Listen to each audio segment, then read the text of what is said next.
perwakilan DAP setuju secara majoritinya untuk parti itu kekal dalam kerajaan. Apakah sokongan itu betul-betul menggambarkan sokongan? Semuanya dalam podcast Zaid Ibrahim.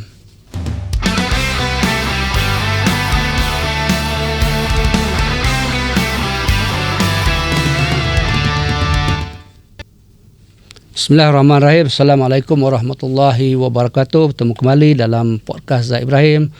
Apa khabar, Tok? Alhamdulillah baik. Okey, hari ini kita ada beberapa, seperti biasa kita ada beberapa isu yang kita nak perbualkan, terutamanya apa yang berlaku dalam sehari dua ini. Tapi sebelum itu, kepada penonton-penonton podcast ini, sila like dan subscribe podcast ini terlebih dahulu. Okey, Tok, kita hari ini kita nak mulakan topik kita ialah berkenaan dengan Kongres khas DAP yang baru berakhir semalam. Seperti mana kita semua tahu, keputusannya ialah nampaknya macam sokong sepenuhnya lah, iaitu 1,857 perwakilan mengundi untuk setuju parti DAP kekal dalam kerajaan sehingga hujung penggal, dan yang tak setuju hanya 242. Maknanya banyaklah bezanya. Tapi kalau kita lihat dari segi angka yang sebenar tu ya, dia perwakilan yang layak hadir dalam kongres malam ialah 4,264. Tetapi yang hadir cuma 2,223, atau dalam segi peratusannya ialah 52.1%. Maknanya 47.9% tidak hadir. Dan daripada 2,223 yang hadir itu, yang mengundi hanyalah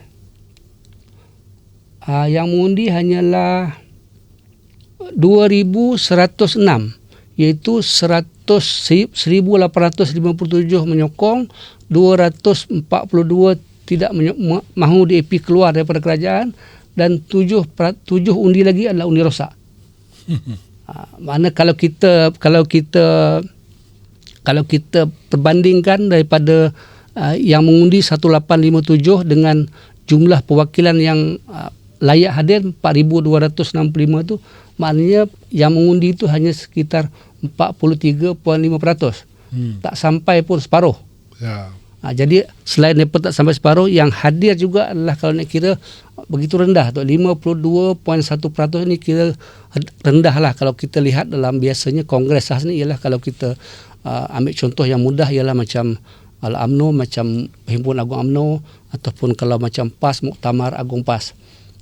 Dia yang hadir ni ialah perwakilan-perwakilan dipilih daripada peringkat bawah. Dia jarang yang hadir ni sampai 47% tak hadir. Dia jarang. Kalau Datuk sini ada pengalaman, saya sini ada pengalaman dalam UMNO. Kalau Perhimpunan Agung UMNO tu biasanya yang tak hadir hanya bawah daripada 10 orang yang tak hadir lah. Biasanya mungkin ada sebab kematian, ada hal-hal kecemasan yang tak dapat dielakkan. Tetapi DAP ni sampai 47.9% yang tidak hadir. Maknanya daripada angka-angka yang dia bagi tu, apa gambarannya tu? gambarannya jelas lah. DAP tak setuju lah kekal dalam kerajaan. Itulah. Walaupun ketua-ketua mereka berkempen mati-matian di hari-hari terakhirnya, semua kata kita kena teruskan sokong Anwar, kita kena teruskan supaya reform dapat berterusan, diteruskan, dilaksanakan. Hari-hari berkempen. Hanya 2,000 kurang daripada separuh menyokong daripada perwakilan. Itu demokrasi apa tu? Jadi kesimpulannya, perwakilan DAP tak setuju. Tuan-tuan, dia tak setuju. Tapi kalau mereka seperti saya kata sebelum inilah, kalau mereka nak kekal dalam kerajaan tu, itu kita dah tahu dah. Tapi kongres itu tidak mencerminkan hasrat sebenar ahli-ahli. Ya. Kongres itu tidak mencerminkan hasrat sebenar ahli-ahli DAP, perwakilan DAP. Kalau betul-betul mereka setuju, takkanlah kurang daripada separuh datang. Takkanlah begitu. Takkanlah yang undi yang kurang daripada 50%. Kurang 50. Yang datang lebih sikit separuh. Yalah, tapi itu bukanlah menunjukkan parti yang betul-betul bersemangat untuk kekal dengan Anwar. Malah sebaliknya. ya. Jadi saya tidak mengambil berat tentang keputusan DAP tu kan. Kita dah tahu dah. Saya dah kata sebelum ini ketua-ketua semua nak kekal. Orang bawah tak mahu. Sebab apa dia gagal tu? Sebab apa yang ketua-ketua ni lebih setuju nak? Senang lah duduk dalam kerajaan. Kita boleh nak pilihan raya besok, senang. Kita nak pakai kereta kerajaan boleh. Pertukaran pun sampai. Memanglah. Jadi kalau untuk pilihan raya sesuai lah keputusan tu. Tapi akhir-akhirnya macam UMNO juga lah ni. Ni fenomena dalam DAP ni lebih kurang dalam UMNO lah. Ya. Pemimpin atas tu semua sayangkan Anwar, nak kekalkan. Nak sayangkan jawatan sebenarnya. Tapi orang UMNO bawah pengguna UMNO dah memang tak mahu lah. Kalau tak percaya, cuba buat kongres. Kalau tak percaya apa yang saya kata, buat kongres. Beranikah UMNO buat kongres macam DAP? Saya nak tahu apakah benar perwakilan-perwakilan UMNO akan sokong kekal dalam kerajaan. Kenapa tak buat begitu? Mana UMNO bagus juga, kena buat juga tu ya. Malah kalau UMNO kalau UMNO berani lah. Kalau dia berani lah. Tapi UMNO bukan demokratik ni. Jadi kalau UMNO nak tunjuk betul-betul orang bawah, penghuni bawah sokong Mandani, buatlah kongres. Dewan mereka tu kosong lama dah. Buat. Baru kita tahu. Ini yang mereka cakap saja. Kita akan kekal bersama-sama Perdana Menteri sehingga pilihan raya. Mandat dari mana-mana dia terima tu. Mandat dia sendiri. Mandat sendiri lah. Macam DAP lah. Jadi akhir-akhir je lah. Apa yang ketua hendak tidak mencerminkan apa yang orang bawah hendak. Itu yang jelas. Yalah. Tu, kalau kita lihat lagi tu ya, berdasarkan kongres semalam, oleh kerana yang hadir tu hanya lebih sikit daripada separuh, dan yang mengundi pula menyokong tu pula kalau dibandingkan dengan jumlah yang patut yang layak hadir tak sampai separuh. Adakah ini menggambarkan bahawa penolakan daripada ahli bawah kepada pimpinan yang ada, ataupun DAP ni sekarang ni sedang terbelah dua sebenarnya? Ya, dia mungkin menolak kepada pemimpin mereka. Mungkin juga yang menolak itu menolak kepada kepimpinan Anwar. Oh, okey. Jadi kita tak tahulah. Sebenarnya kita tidak ada persoalan. Ya, tidak ada fakta yang nyata. Tapi jelas mereka tak puas hati lah. Ya. Sama ada tak puas hati dengan Anthony Loke, tak puas hati dengan Gobin, atau tak puas hati dengan Mandani, kita tak tahu. Tapi tak puas hati. Yang jelas tak puas hati. Tak puas hati. Jadi kita tengoklah pilihan raya nanti. Jadi kalau dalam keadaan sekarang, Datuk jangka DAP akan dapat keputusan yang lebih buruk daripada yang ada sekarang? DAP dapat 20 kursi je. Separuh daripada yang ada sekarang. Pasal yang hadir perwakilan pun separuh. Pada saya. Dia dapat separuh je. Separuh itu pun nasib baik. Saya kasih dia separuh je lah. Mana ini satu maknanya DAP dia tidak boleh pandang ringan lah dengan kongres, walaupun dia mungkin happy dengan keputusan ni. Dia tak happy, dia apa pula happy. Dia happy tu untuk sebab media, ramai yang menyokong dia lah. Untuk media. Dia tak happy. Dia happy sebab dia kekal dalam kerajaan lah. Dia ada alasan untuk kekal. Dia happy, dia kekal, itu je lah. Tapi dia tak happy. Dia tak boleh happy lah maknanya. Tapi dia pula bersemangat ni, kononnya kita akan, ini Anthony Loke kata ni, kita akan bertemu dengan Perdana Menteri. Dan kita akan gariskan timeline. Garis masa untuk reformasi. Reformasi ini bila-bila ni. Wah, sini. Itu yang saya seronok dengan DAP ni. Dia berani beritahu PM, I want this. Kita nak ini. Ada pernah kita dengar UMNO bercakap itu dia? UMNO yang kononnya parti berjuang bangsa Melayu, martabat maruah Melayu. Pernah jumpa Perdana Menteri, kita mahu ini. Kita tak mahu Felda dimalu-malukan. Kita tidak mahu tabung haji dihina. Ada pernah kita dengar? Jadi dari satu segi dia bagus jugalah dia berani cakap ke PM, ini timeline, this is the timeline, ini yang you kena buat. Saya menunggu-nunggu lah. Wira Melayu daripada UMNO yang berani yang cakap macam tu. Tak ada. Tapi Tok Malang jadi AP ni dia nak bagi timeline kepada Anwar tu setelah 3 tahun lebih berlalu, dan dia kata reformasi itu perlahan. Ada masa dia setahun. drama juga lah. Drama juga. Dia pasal Chinese opera. Chinese opera ni kalau kita bukan orang Cina. Kalau orang Cina sendiri pun kita tak faham. Cerita dia tu berbelit-belit Chinese opera. Tapi hanya orang Cina je faham. Orang Cina pun tak faham kadang-kadang. Orang tadi klasikal. Orang yang faham klasikal opera ni. Ya. Di AP pun opera dia macam tu lah. Susah kita nak teka. tapi whatever di AP boleh jugalah cakap saya akan beritahu PM. UMNO apa?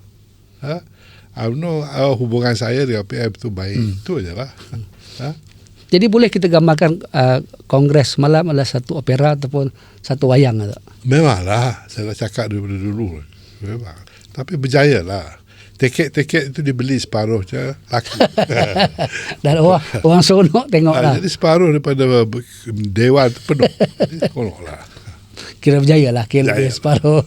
Okey Tok, kita tinggalkan DAP ni sebab kita saya rasa dia tak selesai ni dari segi persepsi dengan rakyat, dengan masa depan dia tak selesai dengan hanya dia ada alasan untuk kekal dalam kerajaan ni. Kita nak balik kepada PKR pula tu ya. Kongres juga. Kongres semalam juga ialah convention. Sekali juga convention PKR pula dia buat convention di Melaka. Tapi adalah beberapa isu juga di Melaka semalam. Ada dua lah yang saya rasa yang menandakan bahawa pilihan raya ini tak jauh lagi lah. Yang pertamanya Datuk Seri Anwar kata dia minta maaf lah kepada otai-otai ni kalau ada yang otai dia panggil otai-otai lah. Yang kalau ada yang keluar daripada parti, kalau dia kata kalau ada yang dia silap dia minta maaf, tapi dia kata kembalilah kepada parti. Saya rasa dia pun tujukan kepada Tok Rat ni. Sentuk pernah masuk PKR dulu. Lepas dia tu minta maaf. Dia minta maaf lah kalau dia silap, tapi dia kata kalau ada salah silap di mana-mana minta maaf lah, tapi dia minta kembalilah. Tapi Anwar minta maaf ni Din, bukan sekali. Banyak kali lah sebelum ni. Dari ingatan saya dah banyak kali lah. Tapi yalah, maaf boleh. Saya boleh maaf, tapi undi saya tak kasih lah. Fahmi juga minta maaf sebab masa di Kongres Melaka bawah ni dia kata dia minta maaf lah sebab dia sebagai Menteri Komunikasi dia ada kelemahan lah dari segi media komunikasi kerajaan ni. Dia kata banyak kelemahan, jadi dia minta maaf. Dia panjang sikit, dia minta maaf daripada ujung rambut sampai ujung kaki. Saya kata ini Malay opera. Malay opera juga tu. Mana ini semua tanda pilihan raya yang dekat tu. Tapi banyaklah DAP, PKR terpaksa lah banyak minta maaf kerana mereka telah tewas agak teruk. Jadi kita tak terkejut lah dengan cara-cara ni. Kita kata itu perkara biasa lah. Parti yang kena teruk dalam pilihan raya ni, dia kena selalunya dia minta maaf. Bila dia menang besok dia lupa balik. Macam seorang suami dia banyak buat salah kepada isteri dia kan. Dia saya minta maaf lah. Kalau dia kata saya tak balik malam lagi. What do you want? Handbag? Itulah. Itu normal dah. Tok, lagi satu juga semalam ya di PKR ni, kalau kita lihat dia punya ucapan perwakilan ni ialah dia banyak sekali dia menyerang kepada UMNO tu. Dia seolah-olah UMNO ni bukan rakan dia lah. Walaupun hakikatnya UMNO ni rakan dalam kerajaan, tapi dia attack UMNO ni macam banyak dia attack sekali ucapan perwakilan, termasuk jugalah yang pasal marah lah, pasal macam-macam lah, pasal tabung haji, semua dia attack kepada UMNO. Termasuk juga Anwar pun dia kata, dia ada sebut juga pasal UMNO ni, walaupun dia kata hubungan dia baik dengan Zahid, dia fikir damai apa semua sekali kan, tapi dia juga sebut, dia kata ketika dia nak memberi bantuan kepada pembangunan kepada negeri-negeri yang dikuasai oleh PN, itu negeri Kelantan, Terengganu, dia kata ada pemimpin UMNO yang bantah, dia kata, tapi dia kata dia teruskan sebab dia mengutamakan rakyat. Apa komen tu? Kalau kita dedahkan cerita-cerita yang memalukan antara sahabat dan kawan ni, itu bukan kawan lah. Tapi Anwar boleh buat begitu sebab dia tahu UMNO ni lemah. Pemimpin UMNO lemah. Pemimpin UMNO takut kat dia. Sebab itu dia boleh kata, dia boleh malukan lah mereka. Saya nak bagi, nak tolong Kelantan, UMNO tak kasih. Dia boleh cerita benda. Kalau betul pun, kita kena jagalah maruah kawan kita. Ini kawan kita kan. Apa perlu dedah benda macam ni? Tapi dia berani dedah tu sebab dia tahu pemimpin UMNO ni Tak berani. Setakat ni hanya sebab ada pemimpin UMNO yang ada sekarang ni suka simpan jawatan lah kot. Ramai menteri tu Din. Jadi bukan saja dihina oleh Anwar. Anwar pun boleh kata macam seolah-olah sindir KJ. KJ ni ketua UMNO. Dia kata KJ ni dia nampak benda yang tak elok. dia suka gaduh dia kata. Bila KJ kata, KJ memberi pandangan bahawa hubungan nampaknya kepercayaan, trust level antara Anwar dengan Zahid ni dah menurun, rendah. Pada tahap paling rendah. Itu KJ punya pandangan. Boleh dia kata, KJ ni nak cari pasal je. Lepas tu dia, saya tengoklah ni, bukan sahaja pemimpin DAP yang atas-atas yang hentam UMNO dan tabung haji dan Felda, perwakilan Anwar sendiri. Kalau saya pemimpin UMNO, saya jawab senang aja. Yang rasuah salah guna kuasa, pentadbiran tak betul ni, apa semua ni, yang kamu semua tu betul ke? Jawab macam tu sudahlah. Apa yang kita kena defensif sangat? Skandal ini rugi banyak. Banyak skandal lain yang rugi. Tapi kalau tidak sebab UMNO, sebab orang Melayu, kita tak ada tabung haji. That's simple. Kalau tak ada UMNO, tak ada orang Melayu, tak ada Felda. Simple. Semua tak ada. Tak boleh ke kita pertahan benda ni? Semata-mata kerana ada dalam 3-4 tahun yang disebut dalam report itu, kononnya penyalahgunaan kuasa lah, salah guna itu, salah guna ni. Okey lah. Yang kamu tak ada salah guna ke? Nanti besok kita menang, besok baru kita tahu. Betul tak? Bukan saya nak kata apa. Pentadbiran Malaysia ni semua ada kelemahan. Tak usahlah hina kita. Ni pada saya, ini cara mereka hentam orang Melayu. Secara tak langsung. Melayu tak boleh mentadbir, Melayu bodoh, Melayu rasuah, Melayu. Ini satu serangan-serangan yang bertubi-tubi ini, serangan perkauman pada saya.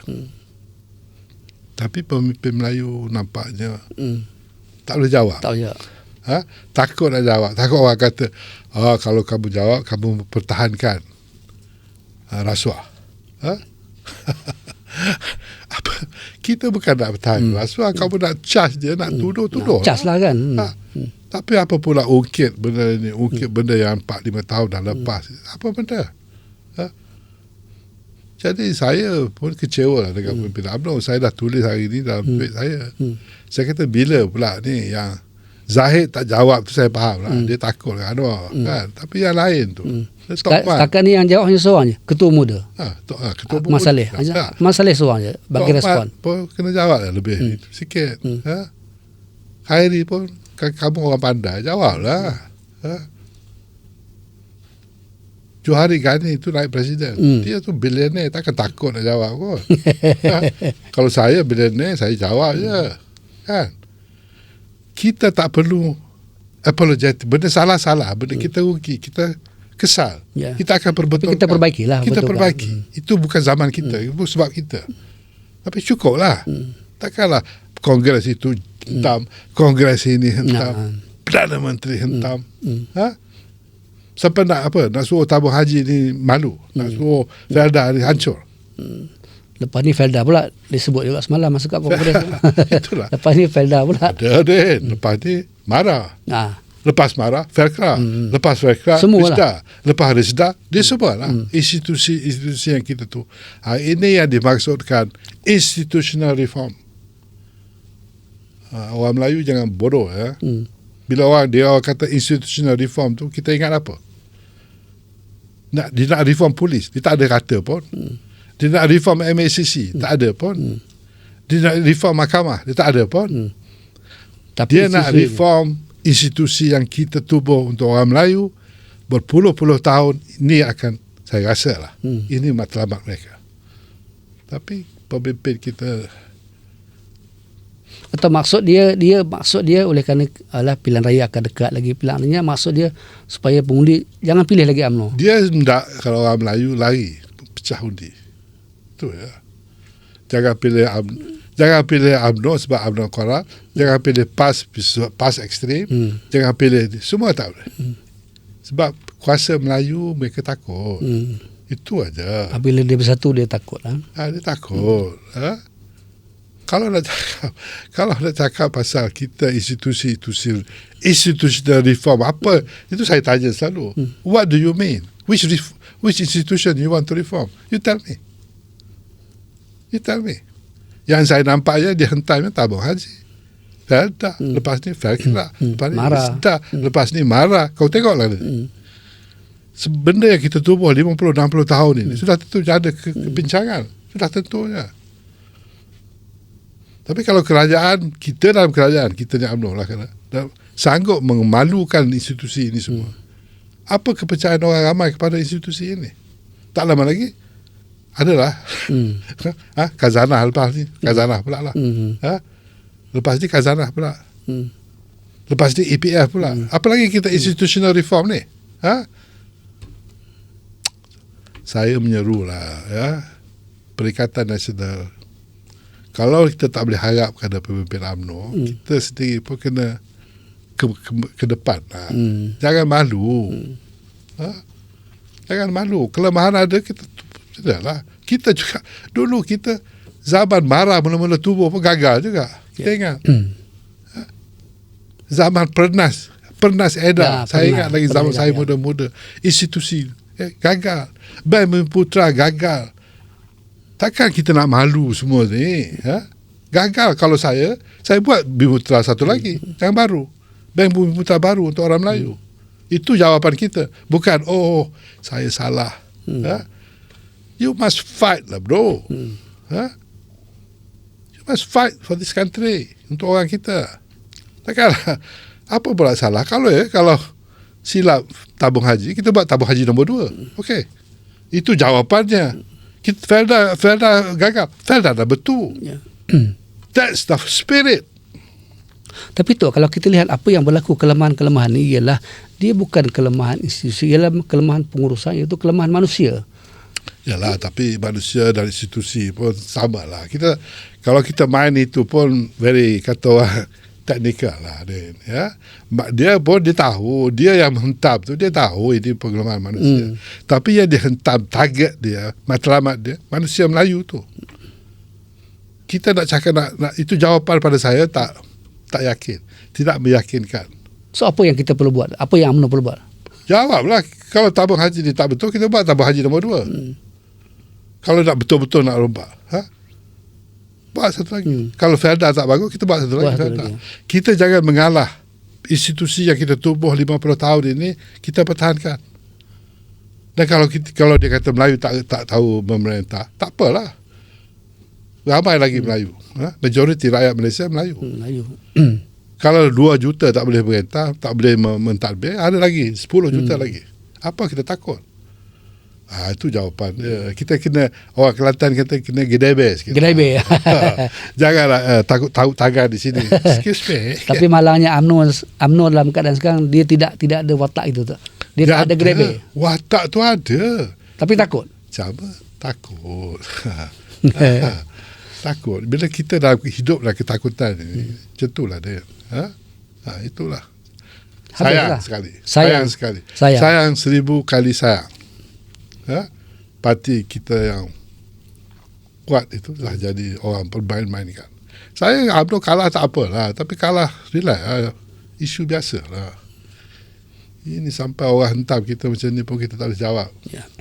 Tok, kalau kita lihat Kongres PKS dia banyak sekali hentam manutan. Setakat ini saya belum dengar lagi ada pemimpin yang jawab. Tetapi pada awal September nanti UMNO pun akan buat perhimpunan agung UMNO. Bila tu September? Saya tak ingat tarikh, awal minggu pertama September, pimpinan. Itu kita tunggulah jawapan. Jadi kita adakah Datuk nak cakap UMNO you kena bangkit lah, kena lawan balik? Saya tak payah cakap, saya bukanlah ahli UMNO. Saya dah cakap sekarang ni, kalau kamu tu ada sedikit maruah, kamu jawablah. Tapi jangan jawab teknikal lah. Jawab betul-betul lah. Kita pertahankan. Kita jangan macam main bola, Din. Kita main bola kalau kita defensif saja kalah, Din. Akhir-akhirnya. Tak kejaring golnya. Dia kena kita main macam Spanyol. Kan? Main macam pulau apa tu, Din? Tak tahu apa pulau. Pulau susah, saya lupa nama dia. Pulau kecil yang pasukan yang baru ni kan. Yang masuk World Cup ni. Tak ingat. Bola sepak dan politik sama lah. Kalau kita defend dia kena defend dan menyerang. Tak defend apa, serang terus. Kalau serang saja tapi defend dia, orang serang balik gol pula. Dia kena seimbang lah tu. Seimbang lah. Apa-apa lah, Din. Saya bukan pemain bola. Apa lagi, Din? Last one. Okey tu, kita nak cakap pasal satu program yang semalam di Shah Alam tu.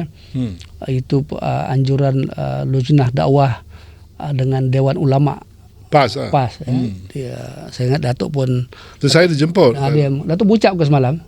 Apa sebenarnya program? Saya tak bucap. Saya ada tanyalah satu soalan. Dia sebenarnya Dewan Ulama dan Dewan Lujnah Dakwah ni dia buat ni jemput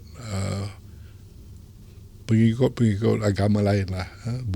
Bukan orang PAS sajalah, orang sebagai kaum. Dia separuhnya orang PAS, separuhnya daripada orang Kristian, Buddha, Hindu, MIC ataupun bekas-bekas MIC dan sebagainya. Berbilang kaum supaya mereka memahami PAS. Kata dalam ucapan Ustaz Datuk Yahya tu, Ahmad Yahya tu, dia kata kalau kita tak kenal, kita tak cinta. Begitulah. Jadi, tapi saya rasa perkara ini dah dibuat selalu. PAS selalu membuat program ini. Cuma perlu diperhebatkan lagi lah maksudnya. Yalah, perlu dibuat di peringkat-peringkat bawah lah. Kalau kita buat dekat Kuala Lumpur, Shah Alam aja tak cukup. Mana ke peringkat DUN, Parlimen, apa semua. Orang bawah. Semalam saya dengar, saya tak tahu pun, di Terengganu tak ada satu pun gereja Sikh Gurdwara. Sikh. Satu pun tak ada. Tak ada. Yalah, saya pun tahu, saya dengar kata orang Sikh ada, tak ada Terengganu. Orang Sikh di Terengganu ada mungkin 20 orang tapi the point is yang saya nak tekankan ini ialah pemimpin Terengganu hari semalam, saya tak ingat Datuk apa nama, Datuk Zainal, dia speaker gitulah. Dia kata tak apa, kalau tak ada, you write a letter. Your letter dulu yang kita tak bagi tu, you tulis mula, kita akan luluskan. Ini sikap PAS yang lebih terbuka. Walaupun 20 orang, 30 orang pun, dia nak sembahyang, dia sembahyang juga. Dia kena ada. Takkan nak pergi Kelantan baru boleh sembahyang. Dia kena ada, dia punya rumah ibadat dia kan. Dia nak sembahyang. Jadi PAS menekankan pentingnya agama dalam hidup kita. Itu yang mustahak dalam mesej semalam. Kamu agama Kristian lah. Kamu agama Hindu lah. Tetapi mesti ada agama. Itu yang pendirian PAS. Alhamdulillah ramai semalam. Saya hanya ada satu soalan saya kemukakan, saya cadangkan sistem ekonomi kita kena ubahlah. Kita kaum ni, hubungan kaum sama ada agama ke, sama ada masalah sosial ke, masalah perbezaan pendapat ke apa-apa, ini akan lebih besar jika kita miskin. Bila kita miskin, banyak masalah yang tak sepatutnya jadi masalah. Di rumah kita pun kalau duit kurang, masalah besar. Kalau duit cukup, masalah kurang sikit. Betul tak, Din? Betul. Jadi dalam masyarakat dalam masyarakat kita pun saya kata ekonomi kita mesti berubah. Takkanlah di Malaysia ni gaji pengarah bank semua berjuta-juta, tapi yang gaji kerja 1,500. Tak betul. Ada benda yang tak betul. Jadi saya kata kita kena tukar sikit. Saya cadangkanlah sistem ekonomi kita akan kaji semula keutamaannya supaya orang ramai lebih senang. Bila mereka lebih selesa hidup mereka lah. Perbezaan pendapat, perbezaan agama, pergeseran agama, pergeseran sosial, masalah data, masalah rumah tangga akan kurang. Ya. Kerana duit lebih. Ya. Dia setuju kan kalau duit lebih ni kurang? Duit lebih ni dia menyelesaikan masalah, tapi tak boleh lebih sangat. Kalau lebih sangat jadi lain pula. Jadi kalau miskin ni dalam Islam pun dia ada satu dia punya ungkapan tu, kefakiran boleh membawa kepada kekafiran. Maknanya kalau kita fakir, kita boleh jadi hilang agama. Jadi itulah. Ya, memang. Sebab dia terdedah kepada macam-macam kan. Ya, jadi saya cadangkan sistem ekonomi kita tukar sikit keutamaan itu. Dan saya puas hati dengan jawapan yang diberi oleh Tan Sri Anwar Musa. Dia kata memang ini adalah dalam kajian. Dalam kajian parti yang akan memerintah. Bakal memerintah. Dr. Sam pun ada semalam kan? Saya dia ada sekejap lah. Dia ada sekejap. Dia ada hal lain. Oh. Tapi dia ada dia ada ucapan. Ya. Dan saya harap begitulah perubahan akan berlaku lah, di negara kita supaya PAS dapat sokongan dari semua pihak. Ya. Saya setuju juga tadi. Dia PAS ni dia perlu lagi melakukan program begini dengan lebih banyak. Sebab PAS ni kalau kita lihat dia dapat sokongan daripada Budi Melayu ni, saya dah cukup lah. Dia dapat boleh kata cukup lah, bukan tak cukup, dia tidak berkurangan daripada yang apa yang ada. Dia dah menang kursi paling banyak. Cuma dia di kawasan yang bukan Melayu dia kurang sikit. Tapi kalau dia pergi lebih banyak kepada kawasan bukan Melayu yang sebut tadi, di bandar-bandar kecil di peringkat DUN dan peringkat parlimen, saya rasa orang bukan Melayu lebih mudah untuk menyokong PAS ni. Sebab PAS ni dia Islam lah. Kalau kita lihat sejarah Islam yang lama pun, orang bukan Islam ni dia mudah terima Islam kalau dia faham. Yang tak terima ni sekarang dia tak faham. Kalau dia faham, insyaAllah dia terima. Okay, then. Jadi memberi kefahaman tu yang penting. Terima kasih lah, Den. Jadi Datuk sebagai Datuk pun ada peranan juga ni sebenarnya. Saya ni bolehlah pelan-pelan. Sebab orang bandar, saya rasa orang bandar yang lebih mudah dengan menerima Datuk punya logik mengenai ini. Saya harap begitulah. Harap gitu ya. Okey, Den. Terima kasih lah. Ya. Okey, terima kasih ya. Okey, setakat ini kita punya podcast minggu ini. Kita jumpa lagi dalam episod yang seterusnya. Terima kasih.